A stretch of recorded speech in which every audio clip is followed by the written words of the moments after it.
Arsenio Manila patrocina Café del Correo.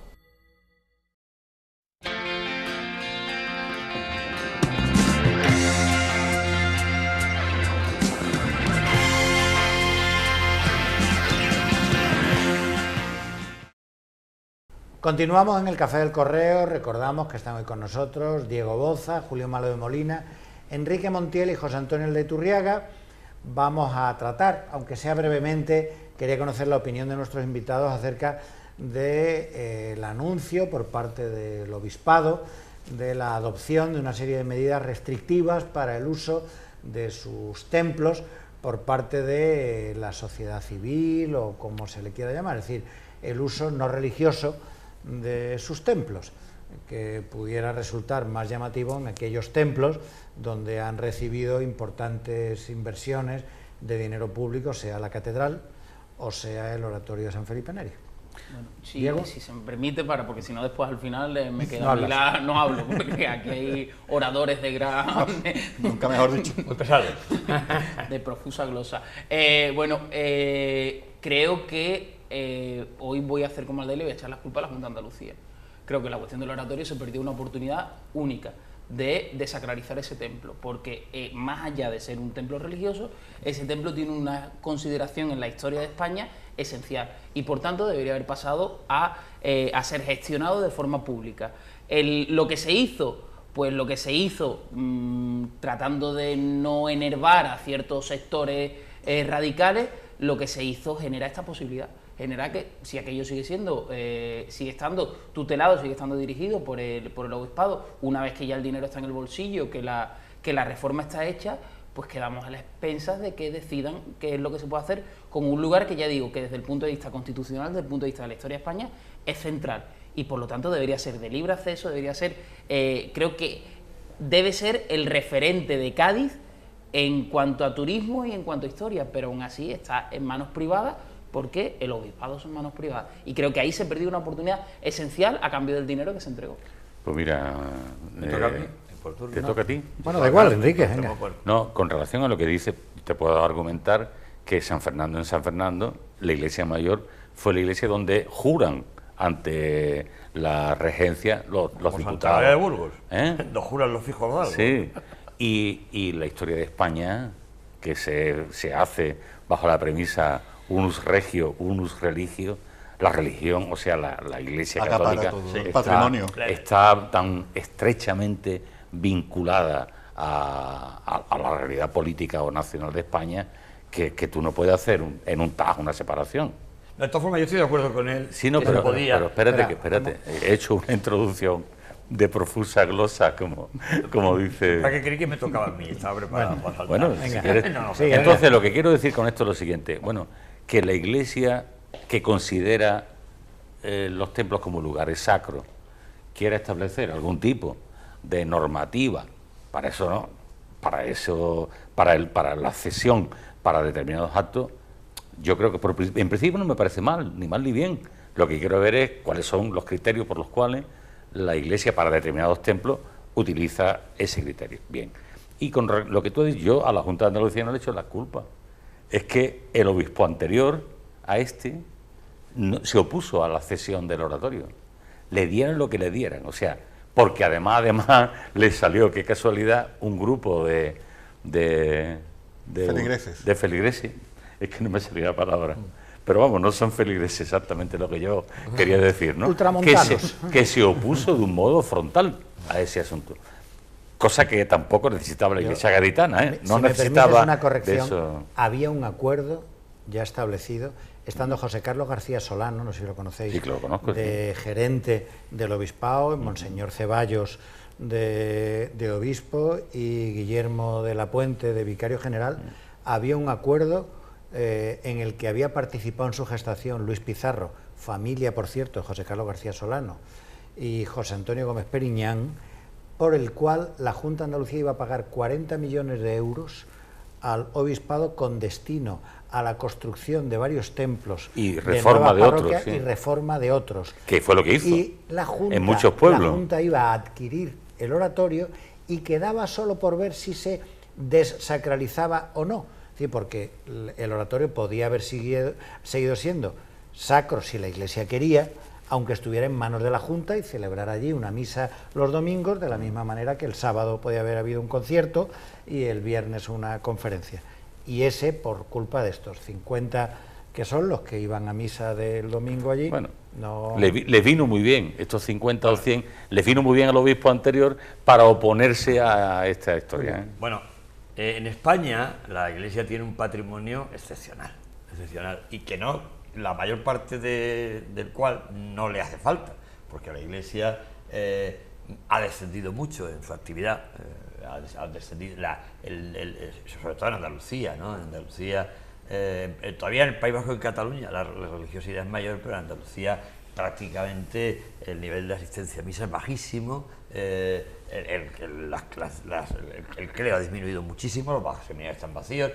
Bueno, en fin, la sociedad evoluciona y en el siglo XVIII la Iglesia tenía medios recursos y un gran poder, tenía más poder que la propia corona, pero ahora, bueno, pues la Iglesia, además en un estado como el nuestro, que es laico, pues la Iglesia es una institución que tiene un poder limitado y unas capacidades, y sin embargo un patrimonio inmenso que ni tiene uso para y debía de negociarse con Pero tú no te sientes propietario de ese patrimonio, tú no te sientes propietario, por ejemplo, de San Felipe Neri. Yo me siento propietario de San Felipe Neri. Por supuesto, todos los ciudadanos. Es que aquí dice la Iglesia como si fuera pero bueno, un poder tenebroso y oscuro. No. Yo me siento propietario de la catedral. Yo no, de eso no siento propietario. Pues yo, piénsalo bien. No, ¿Quién te impide a ti entrar o salir o mirar? En el momento en el que En lo el oratorio tiene que pagar 10 euros por entrar, ¿eh? Claro. el obispado. De momento que por lo pertenezca tanto, a otra. En el yo me momento que siento el te dueño de pertenezca todo eso. a una institución Bueno, pero tú que eres no del es club, pública. yo que no soy del club. Claro. ¿Cómo del Yo club? no soy católico tampoco, por lo tanto, de pequeño sí lo fui, como lógico, pero como... Yo del Atleti nada más. Ah, sí. Mi único Dios es el Cholo Simeone. Bueno, pero como lógico decir, no, pero vamos, sí, y además fui un católico bastante ferviente. Pero como español, ¿no te sientes tú propietario del patrimonio cultural de España? ¿O esto es de la Iglesia? Bueno, de todo el patrimonio, por Hombre, supuesto, por pero favor, bueno, claro. eso pasa como con la casa, con el Palacio de los Mora. Quiere decir que efectivamente todo lo que es el patrimonio cultural del pueblo español, de alguna manera, es de todos los ciudadanos. Exactamente. Pero una cosa es el que es de aquel patrimonio que es de uso y dominio público, que eso establece claramente el derecho y el derecho administrativo, Uso y dominio público. Y otro que no es de uso y dominio público porque pertenece a una institución o a un particular. En este caso la Iglesia funciona así. Bien, es verdad que como la Iglesia es mucho más permeable que una familia, a lo mejor, que tiene una casa, es algo más permeable, pero en cualquier caso yo creo que la Iglesia debería de ser un poco más humilde por una parte y el Estado más enérgico, en el sentido de reconocer que tiene mucho más patrimonio del que necesita. Y bueno, pues mira, en Inglaterra es muy corriente. Yo estuve hace poco en una vieja abadía que está convertida en polideportivo.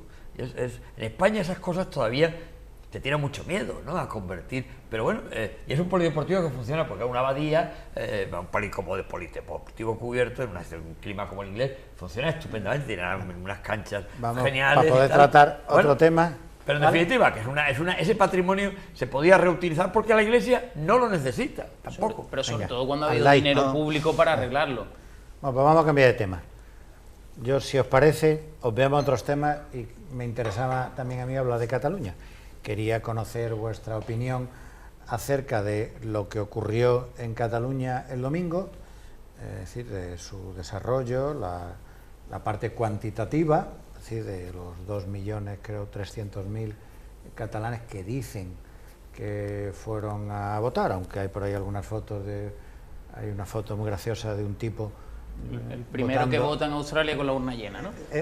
Claro que hay muchas fotos por ahí, eso, pero bueno, hay una parte cuantitativa de esta historia, cada uno puede echar las cuentas como le parezca, luego hay una valoración política de lo que allí ocurrió, si fue o no un éxito para el presidente de la Generalitat, otra valoración política de el papel del gobierno de España o de las instituciones del Estado en eso, y luego una última que es a partir de este momento, lo que decía todo el mundo, ¿no?, que lo importante era el 10N, ¿no? Pues estamos ya a 11N Y el presidente del gobierno todavía no ha salido a esa decir gran nada. pregunta de Vladimir Ilich Ulyanov. ¿Qué hacer? ¿No? Pues, ¿qué hacer? A ver, ¿quién empieza? No le decía al DAI que... Yo ¿Tú? empezaría Venga, qué raro. a esperar, a que termine el proceso, ¿no? Hasta el día 25 se puede seguir votando.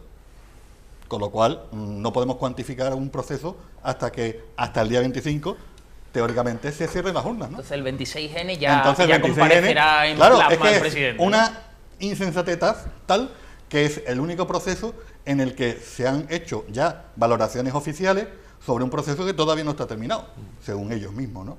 Yo creo que, bueno, la ventaja que ha tenido esto es que se ha cuantificado la movilización que tiene el nacionalismo y, según las cuentas últimas que se han dado, el nacionalismo está perdiendo votos o está perdiendo adeptos. No fue así en las últimas elecciones. Perdona, pero con los datos oficiales, tanto Bueno, de pero la esto es una participación, consulta, digamos, tanto bastante de la regular, participación que no de, dice. en el estatuto como en la última autonómica, hay menos. Bueno, ya veremos qué pasa en la siguiente. Pero mira, Julio. Vale, bueno, pero eso ya será cero. Vamos, Pero vamos cierto, a- que y termino termine la el Soy frase. breve, pero pido la voz y Sí, la sí, sí, palabra, sí. como Te decía. va a tocar. Termino la Felipe. frase. Yo creo que hay que preocuparse porque hay un movimiento importante, pero tampoco le demos la importancia que ellos le están dando, porque ellos, digo, los que están interesados en que esto se centre en el debate político, no solamente en Cataluña, sino también en España. Yo creo que hay problemas muchísimo más graves en España y en Cataluña, y que sin duda alguna ellos están ganando lo que es la batalla mediática, porque creo que se está dando más importancia de lo que se realmente. Bueno, yo quería comentar yo creo que más allá, yo no, como ahora ando, yo soy en parte catalán, porque mi abuela nació en San Feliu de Guíxols y además tenía sus 36 apellidos, no 8, los 36 apellidos, cosa rarísima, porque en Cataluña ya en el siglo XVIII hubo una hambruna en Francia y hubo una gran emigración, o sea, que no solamente por la emigración que se ha producido después de la Revolución Industrial, de murcianos, como dicen genéricamente ellos, pero bueno, de todas partes del sur de España, sino que catalanes puros hay poquísimos. Bueno, pues mi abuela era uno de los pocos que había, o sea que conozco bien y tengo familia catalana, he viajado mucho allí y conozco bien la realidad catalana. Y yo pienso que sí existe el sentimiento nacionalista, el sentimiento de querer independizarse y querer constituir un Estado propio, existe. Es decir, yo lo he conocido en mis tíos, en mis amigos. Es más, una cosa que creo que en la percepción que uno puede tener en el medio en el que se desenvuelve es mayoritario. Incluso cuando era decano del Colegio de Arquitectos de Cádiz y me reunía con los catalanes, que tenían un colegio regional, no como aquí que es provincial, el colegio eran todos nacionalistas, es decir, ahí no había nadie y tenía muy claro que el objetivo era la independencia. Bueno, yo creo que es una percepción muy personal. Es decir, ya, bueno, cómo se llegue a ese fin que ellos pretenden, si es legítimo o no es legítimo para el resto de los ciudadanos del Estado, eso ya es otra historia. Ahora, que esa sensación, ese sentimiento existe y se percibe claramente. Es decir, tú hablas con los catalanes, con un grupo, con gente incluso, y eso va de gente derecha a gente de izquierda. Es decir, yo tengo un tío que es un hombre inmensamente rico y muy de derecha y es absolutamente independentista, ¿no? Es un tipo que está por la independencia de Cataluña y dice que no sabe qué pinta, dice literalmente. Esto puede herir la sensibilidad, que no sabe qué pinta Cataluña en España, porque puesto a parecer se parece más a los franceses. Y de hecho, a lo largo de la historia pues ha habido muchos intentos. Ya se proclamó la República Catalana en el siglo XVII y fue Richelieu, además, el que invadió Cataluña para acabar con la República Catalana y se la entregó a Felipe IV porque no le interesaba Cataluña, ¿eh? Y luego también se proclamó cuando la guerra de secesión volvieron a declararse independientes y los invadieron las tropas castellanas de Felipe V y arrasaron la ciudad. Bueno, siempre ha habido, y de hecho, bueno, pues hasta la unidad de España en la Cataluña, el Principado de Cataluña, que está unido al de Aragón. Pero eso qué tiene que ver con lo que pasó, ¿qué tiene que ver? Bueno, tiene que ver que existe ese sentimiento. Lo que ¿A pasó... que cito a Di Stéfano? Sí, ¿verdad? Se lo robaron al Barcelona. No, ¿qué sentimiento existe? El balón está hecho de cuero, el cuero viene de la vaca, la vaca come hierba, así que el balón al pasto. Bueno, Es decir, al pasto. concreto, que yo no sé, porque estoy alejado de cómo se vive eso allí, pero creo que ahí es decir, los catalanes, que no somos nosotros, estamos fuera de Cataluña, yo creo que esto lo están sintiendo como algo, como un paso hacia lo que muchos desean. Yo no sé si son la mitad, el 80%. Mira, Julio, o hasta ahora mismo mira, son para 2000. quitarle drama a ¿De qué? esto que realmente es un drama, me vais a permitir que cuente una anécdota que es verídica, no porque, como lo diría el grande, sino que es verídica, ocurrió en la Venta de Vargas, el famoso restaurante de San Fernando, ¿no? En la época en la que vivía Juan Vargas, el que creó la Venta, propietario. estoy hablando de los años finales de los 60, 70, ¿no? Pues bueno, fue una familia catalana a comer porque le habían dicho que allí se comía muy bien, efectivamente. Pues se sentó en el patio y comió las cosas, la lisa de estero o la cosa de estero, el marisco, tal, la berza, en fin, comieron Muy estupendamente. buena lisa de estero. Hasta el punto de que el patriarca, el jefe de la familia catalana, le dijo al camarero que enhorabuena, que la comida era muy buena y tal, y que le pusiera un café. Entonces el camarero le dijo: el café es pucherete. Entonces el catalán no debió entender muy bien lo que era el café pucherete y dice: no importa, café. A lo mejor entendió que era una marca de café o algo. Efectivamente, llega con el café pucherete. Buenísimo café de pucherete. Bueno, llega y hace, toma el y dice: esto no es café. Los catalanes Esto no son es muy café. de café. No, esto no es café. tomar Tal. Que café. venga el dueño. Y entonces va el camarero a Juan Vargas y le dice: don Juan, hay unos gachos que son catalanes que han dicho que yo le dije que el café era pucherete. Entonces fue Juan Vargas, que tenía una cachaza grande, a ver a la familia, y empieza de esta manera el catalán: oiga, nosotros somos catalanes. Y le dice Juan Vargas: de eso yo no tengo culpa. Muy bueno, genial. De eso yo no tengo culpa. Genial, ahí estuvo Juan Vargas, genial. Del café pucherete, pero de eso no tengo culpa. Bien, esto lo digo un poco para Está bien, quitar- es una anécdota muy buena. quitar como- drama al drama, ¿no? Yo creo, y me gustaría escuchar a nuestro amigo jurista y colega, compañero, que diga desde el punto de vista de la ley y de la justicia lo que ha hecho este tipo. Un desastre. Una barbaridad. A ver, Sí, yo hablo más de los sentimientos, yo no sé qué es lo ya que- porque esta claro, jugada que va. si tú te metes dentro del contrafuero, te puedes encontrar el contrafuero del lado de enfrente.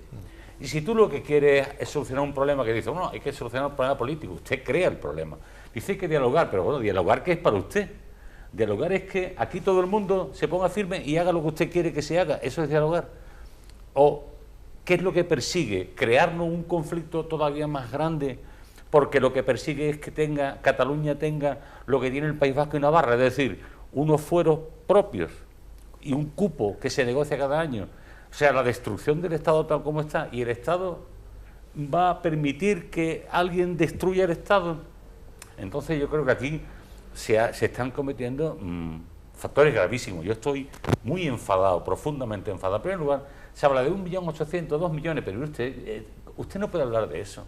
Usted puede hablar de muchas colas, de una multitud de gente que ha ido allí a poner un papel, no votar, a poner un papel en una urna de cartón, que es una especie de caricatura de lo que es una votación democrática No, creo que es de un verdad. gesto, Y después no es un dice: bueno, es que acto. no me dejan votar. Es que usted tiene que votar de acuerdo con una ley electoral, con una ley de votación, con una ley de referéndum. Usted no Y en el puede, momento usted no oportuno. es sujeto de soberanía, porque la soberanía la tenemos todos los españoles. Y usted no puede hacer algo contra mí, porque yo tengo los mismos derechos que tiene usted. Y después, como todo esto se basa en un cúmulo de mentiras enorme, un cúmulo de mentiras por todas partes, porque vamos a ver, en cuanto a la contribución, pues los médicos de Cataluña, los docentes de Cataluña, los empleados públicos de Cataluña son tan empleados públicos, docentes o médicos como el resto de España, y todos pagan los mismos impuestos. ¿Por qué nosotros pagamos más impuestos? ¿Usted por qué paga más impuestos? Si pagará lo mismo que yo. O sea, que algún segmento de la población puede pagar más impuestos o puede pagar menos en función de que sociedades estén radicadas allí. Es decir, lo que yo he hecho en falta, este presidente que tenemos del gobierno de España, que es don Tancredo por mi madre, es don Tancredo, es que no dice nada. Un tipo que carece Es del que más elemental carisma. no dice absolutamente nada cuando hay mucho que decir. ¿Qué pasa?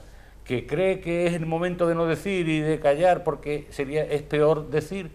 Bueno, no lo sé, porque finalmente lo que está pasando es que van avanzando sobre mentiras y sobre contrafueros.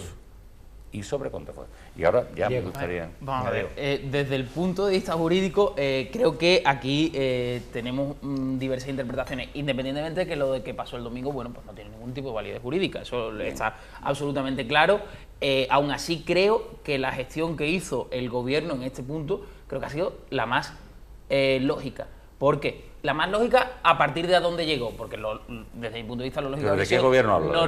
del gobierno español. De la nación española, el gobierno de la nación. Gobierno español. Eso. El Entonces, competente. el Gobiernos españoles son todos. llegando a recurrir Pero el competente. ante el Tribunal Constitucional, no habría tenido sentido mandar a la policía, me parece a mí, creo que habíamos generado un problema de orden público y un Mucho problema más grave. en relación, sobre todo con la imagen exterior, o sea, eso como corría por las redes sociales, ¿no? Las tanquetas que van a reprimir a los catalanes, pues creo que habría sido un hecho absolutamente desafortunado. Desde el punto de vista Sí, una político, provocación. esto solo se resuelve con una votación. Por lo tanto, la resolución va a llegar con un adelanto electoral en el que nos vamos a encontrar una situación peor que la actual. ¿Y cuál va a ser la situación peor? En que Esquerra Republicana se va a convertir en el partido más votado. Y habrá un nuevo reparto de cartas, en el que además, desde el punto de vista del Parlamento español, va a perder la mayoría el Partido Popular parece que perderá la mayoría, aunque lo veremos, pero bueno, que va a haber un Parlamento mucho más fragmentado. En otra situación, creo que que esa es la única solución, que en Cataluña hay realmente un sentimiento nacionalista, que aparte que ese sentimiento nacionalista, estuve el 20... Yo también voy a contar anécdotas, ¿no? Ya que está ahí... El 25 de octubre estuve en Cataluña y uno de los carteles que había en la Plaza Cataluña era: queremos un país en el que los trenes no lleguen tarde, en el que los trenes nos dejen tirados. Hombre, pero eso no tiene nada que ver, o sea, el hecho de que lo vayan a gestionar ustedes o lo vayan a gestionar los tranvías, en este caso ferrocarriles de la Generalitat, que es quien ahora lo gestiona, no va a cambiar que el tren vaya a llegar a tiempo, no. Yo también quiero que Renfe, cuando llegue a Cádiz, llegue a tiempo. La cuestión está en que en el que hay una situación que ha centrado absolutamente el debate y de la que va a ser muy difícil salir, y que viene de un rechazo a un estatut aprobado por la mayoría del Parlamento catalán y aprobado por la mayoría del Parlamento español. Ese estatut fue aprobado y que fue corregido por el Tribunal Constitucional. No, corregido. Ilegal, porque era ilegal. Pero el conjunto del Parlamento español lo aprobó, por lo tanto, si hay un acuerdo aprobar por mayoría, pero si hay un acuerdo del conjunto del Parlamento, pues entonces habrá que reformar la Constitución para que ese acuerdo... Porque entonces te encuentras un sujeto político que ha votado una cosa, que se encuentra que la respuesta que recibe, no ya la respuesta que recibe desde el conjunto del Estado, no nos olvidemos de los criterios de representatividad, el conjunto del Estado está representado en el Parlamento, por lo tanto, si la decisión del Parlamento catalán y la decisión del Parlamento español chocan, mejor dicho, están de acuerdo y chocan con la posibilidad del Tribunal Constitucional, habrá que reformar la Constitución. Y creo que solo ese planteamiento, pero eso ocurrió hace unos años. Hay que reformarla, actualmente, seguro, pero no porque lo digan algunas personas. Actualmente, pero no por eso. La situación se enquista y enquistarse no conduce a nada bueno, porque cada vez estamos en una situación en la que parece que la solución va a ser una declaración unilateral de independencia, y ahí sí que nos encontraremos con un problema aún más serio. Eso pasó durante la República, que unilateralmente declaró el Estado catalán, y entonces la República declaró el estado de guerra. Claro. Dice, a la gente no le gusta que se recuerde esto, pero es la historia. Y si tú recuerdas esto, a lo mejor te dicen que eres un facha. Claro. Pero quien declara el estado de guerra es la República. Efectivamente. Sí. O sea que si en este momento hacen un reto al conjunto de la soberanía española afrontará ese reto. Y si Rajoy no es la persona, lo echarán por la ventana a Rajoy y se pondrá en el sitio de Rajoy quien sepa defender la soberanía de todos los españoles, que todos son sujetos soberanos. Y la reforma de la Constitución, yo estoy de acuerdo, hay que reformar la Constitución, ¿vale? Pero si abres el melón, a ver lo que te encuentras luego, Claro. No, yo creo que hay que reformarla, no por esto. Yo quiero reformar la Constitución en lo que yo creo que... Pero cuidado. Pero por lo que quiere la mayoría, ¿no? Cuidado, Pero por lo que quieren la mayoría de los españoles, ¿no? Cuidado, no por lo que quieren los millones, ¿no? La Constitución la tenemos que reformar todo. Pero ¿cómo se hace reforma la Constitución? Con el acuerdo de la gran mayoría. Si no hay un acuerdo de la gran mayoría... Con una abstención altísima. La Constitución actual se aprobó con una abstención. Y el estatuto de autonomía. El estatuto catalán. Vosotros eres muy jóvenes. Perdonad la anécdota. Erais muy jóvenes. Pero yo me acuerdo Como muy joven. que está, bueno, tú no, pero esto sí. Era muy joven, pero yo no, más yo era, que- yo era- yo más Enrique que, nació vamos, así, ¿eh? bueno, estamos en categoría. Déjame que te cuente una cosa que es muy sencilla, vale. porque me acuerdo, yo recuerdo que yo entonces tenía un cierto nivel de militancia política en un partido que apoyaba la Constitución, y recuerdo que a las 8 o 7 de la tarde estábamos acojonados porque los datos que llegaban de pie de urna es que no se llegaba al 50% de participación. Como el Estatuto de Autonomía Catalana. Y creo que se tampoco lo aprobó tiene. por los pelos. No olvidemos Por que los pelos. no nos vayamos tan lejos. Con Diego y El acabamos, sistema autonómico andaluz se hizo se por el va por artículo la vía, 151. pero a través de una reforma Una que es reforma. absolutamente inconstitucional porque es la aplicación retroactiva de una norma, con lo cual también enfoquemos las situaciones políticas en relación Pero con porque la haya situación habido una política. cosa más no lo vamos a repetir, ¿no? Pero que yo estoy de Damos- acuerdo, hay que reformar la Constitución. Sí, pero creo que hay que cuidado, reformarla. si una Constitución no se hace con la inmensa mayoría de los españoles, no va a servir. Pues, Por supuesto. Pero habrá que reformarla con la inmensa mayoría de los españoles. Damos por concluido el Café del Correo de esta semana. Agradecemos a Enrique Montiel, a Julio Malo de Molina, a Diego Boza, a José Antonio Elda Iturriaga sus opiniones y sus comentarios. Les agradecemos a todos ustedes por habernos prestado atención y les emplazamos para dentro de una semana con nuevos temas en el Café del Correo.